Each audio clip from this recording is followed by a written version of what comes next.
Let's now talk about item lookup modes, which are identifiers used to quickly locate and list items on documents.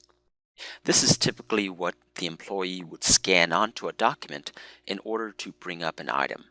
We call these item lookup modes. And Retail Pro allows you to use a large number of item lookup modes. So I'm going to list those for you right now. They include the item number, and this is coming from V8. This is coming from V8.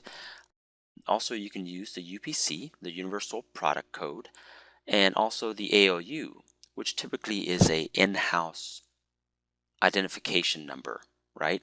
So this is usually an in-house ID. The UPC is typically a vendor ID, the ID supplied by the manufacturer. Now let me get back to the AOU.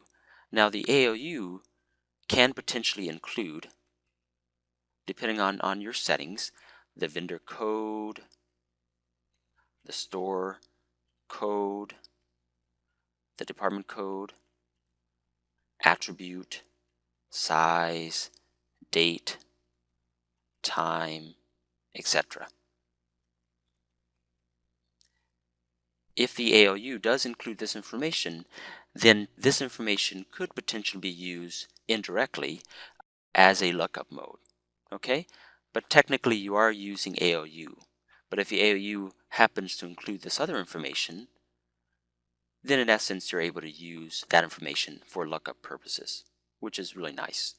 Now, description 1 can also be used as a lookup. Description 2 can also be used as a lookup.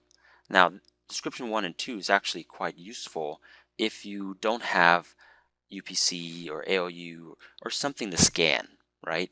You can use description 1 and 2 for partial searches, which is a really good way to find information if you don't have anything to scan. Now, description 2 can include, again, depending on how your system is set up, UDF and AUX information. AUX information. So again, if the description 2 does include UDF and AUX information, then indirectly you can use that information for lookup purposes.